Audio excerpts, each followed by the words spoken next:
தற்போது நாம் தரிசித்து கொண்டிருக்கிற மகான் பொன்மணி தட்டார்னு பேர். இவருடைய ஜீவசமாதி தஞ்சாவூரில் பெரிய கோயிலுக்கு பக்கத்தில் சிவகங்கை தீர்த்த குளத்தில் நடுப்புற இருக்கிற சின்ன கோவிலில் இருக்கு. ராஜராஜ சோழன் இவருடைய வீட்டுக்கு போகிறான். ஏன்னா இறைவன் சொன்ன அசரீரியில் முதல் 2 வாக்கியத்துக்கு அர்த்தம் புரிஞ்சு போச்சு.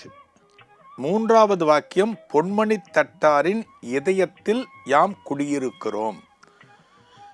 அது புரியறதுக்காக பொன்மணி தட்டாரை கண்டுபிடிச்சாச்சு. அவர் வீட்டுக்கு மன்னனே போகிறான்.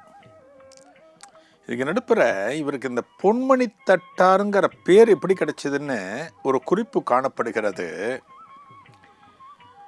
இவர் என்ன பண்ணுவாராம், தினமும் சாதாரணமான தங்கத்தை ஒரு இடத்துல வாங்குவார், கொஞ்சமாக வாங்குவார். அந்த தங்கத்தை புடம் போடுவார். தங்கத்துக்கு என்ன சிறப்புன்னா புடம் போடுதல். அந்த புடம் போடுதலில் தான் தங்கத்தினுடைய அந்த மிளிரும் தன்மை, அப்போ தான் அது கூடும். அதெல்லாம் பண்ணி 2 சின்ன மணி தான் தயார் பண்ணுவாராம் ஒரு நாளைக்கு. 2 சின்ன குண்டு.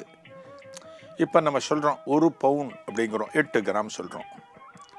கோல்டன் பிஸ்கட் அப்படிங்கிறோம். இன்றைக்கி தங்கத்தை பல விதத்தில் நம்ம வியாபாரம் பண்ணுறோம். அன்னைக்கு என்ன அளவுகோல்னா 1 குண்டு மணி, ஒரு சின்ன மணி, அவ்வளோதான். 2 மணி விற்பாராம். இவர் விற்கிற தங்கத்தை வாங்கிறதுக்கு போட்டி போடுவாங்களாம். எங்க தஞ்சாவூரில் இருக்கிற பெண்கள் காசு கொடுத்து அந்த தங்கத்தை வாங்கிறதுக்கு அத்தனை கூட்டம் வருமா. ஆனால் 2 பேருக்கு தான் ஒரு மணியை கொடுப்பாராம். இவர் பேரு இயற்பெயர் மறைஞ்சு போய் இந்த பொன்னாலான மணிகளை விற்கக்கூடிய தட்டார் அப்படிங்கிறதுனால இவருடைய பெயர் பொன்மணி தட்டார் அப்படின்னு ஆயாச்சு. இப்போ ராஜராஜ சோழன் இவரோட வீட்டுக்கு போயிட்டான். இவரோட வீட்டுக்கு போன உடனே அவரை வணங்கி அவருக்கு மரியாதை பண்ணி தனக்கு வந்த அசரீரி வாக்க அவற்றை சொல்கிறான். எனக்கு அது போல் வந்தது, என்னுடைய மறைவில் அர்த்தம் புரிஞ்சு போச்சு, இடைச்சியின் நிழலில் அர்த்தம் புரிஞ்சு போச்சு. இந்த இடைச்சியின் நிழலில் அந்த கல்லை கொடுக்க சொன்னதே இந்த பொன்மணி தட்டார்னு ஒரு குறிப்பு உண்டு.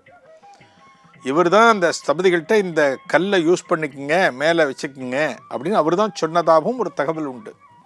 அதுக்கும் அர்த்தம் புரிஞ்சு போச்சு. இந்த பொன்மணி தட்டாரின் இதயத்தில் இதை கேட்குறான் ராஜன். யார்கிட்ட? பொன்மணி தட்டார்கிட்ட கேட்குறான். இறைவனே இதயத்தில் குடியிருக்கான்னு ஒரு அசரீரி வாக்கு சொல்றாருன்னா இவர் எப்பேற்பட்ட ஆசாமியாக இருக்க முடியும்? அதான் மன்னன் ராஜராஜனுக்கு வியப்பு. சொன்னோன்ன அவர் என்ன சொல்றாராம், பொன்மணி தட்டார் நீ என்ன பண்ண, இந்த கோவிலுக்கு வடக்க,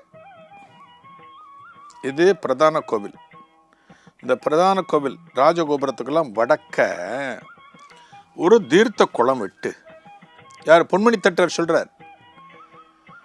இந்த இதயத்தில்ங்கிறதுக்கான விளக்கம் சொல்லலை, அவர் வேற ஒன்று சொல்றார். நீ அங்கே ஒரு குளம் விட்டு அந்த குளத்துக்கு நடப்புற ஒரு சின்ன கோவிலை கட்டு.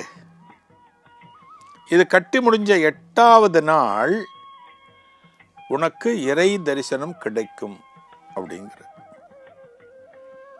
என்ன இறை தரிசனம்? பொன்முடி தட்டாரின் இதயத்தில் யாம் வாழ்கிறோம். ஈஸ்வரன் சொன்னார் இல்லையா, இதயத்தில் உனக்கு அந்த தரிசனம் கிடைக்கும் அப்படிங்கிற. உடனே என்ன பண்றான் மன்னன் ராஜராஜன், தனது படை வீரர்கள் அத்தனை பேரையும் திரட்டி இவர் சொன்ன திசையில, இவர் சொன்ன அடையாளத்துல ஒரு குளத்தை வெட்டுகிறார். அதுதான் இன்றைக்கு இருக்கக்கூடிய சிவகங்கை குளம், சிவகங்கை தீர்த்தம்னு பேரு. அந்த குளத்தை வெட்டி அந்த குளத்துக்கு நடுப்புற ஒரு கோவிலை கட்டுறான். ஒரு கோவில், சின்ன கோவில், அவர் சொன்னார் இல்லையா, அந்த கோவிலை கட்டுறான். எல்லாம் எத்தனை நாள்ல முடியுது? 7 நாள்ல முடியறது. எல்லாம் பண்ணி முடிச்சுட்டான். 7 நாள்ல ராஜராஜன் பண்ணி முடிச்சுட்டான். 8வது நாளில் நீ முடிச்ச பிறகு இறை தரிசனம் கிடைக்கும்னு சொன்னார் இல்லையா, அந்த இறை தரிசனம் பார்க்க வேண்டும் என்று மன்னனும் இயங்குகிறான். இந்த தகவல் தெரிந்த மற்றவர்களும் இயங்குகிறார்கள். சாதாரணமா இதெல்லாம் சாதாரணமா ஒரு கடவுளுடைய தரிசனம் ஒருத்தர் மூலியமா நமக்கு கிடைக்கிறது அப்படின்னா அதெல்லாம் நினைச்சு பார்க்க முடியுமா? இந்த காலத்துல கோவிலுக்கு போறோம், கடவுளுக்கு முன்னாடி நிற்கிறோம், ஒரு மகானுடைய சமாதிக்கு போறோம், அங்க உட்கார்ந்து தியானம் பண்றோம், அவ்வளவுதான், நம்ம வெளியில வந்துடுறோம். இந்த மகானை நேருக்கு நேராக பார்க்கிறோமா? அந்த கடவுளை பார்க்கிறோமா? இல்லை. ஆனா அந்த கடவுளுடைய தரிசனமே கிடைக்கும், 8வது நாள் நான் காண்பிக்கிறேன் அப்படின்னு சொல்லிருக்கார் பொன்மணி தட்டார். 7 நாள்ல கட்டி முடிச்சாச்சு, கோயில் கட்டி முடிச்சாச்சு, குளம் வெட்டியாச்சு, எல்லாம் அமக்களும் அமைஞ்சு போச்சு. ராஜராஜ சோழன் தகவல் அனுப்புகிறான், 8வது நாள் எல்லாம் தயாராக இருக்கு, இறை தரிசனம்னு சொன்னீங்களே அப்படின்னு தகவல் அனுப்புகிறான். இதன் தொடர்ச்சி என்ன? நாளைய குருவே சரணத்தில் காணலாம். நன்றி, வணக்கம்.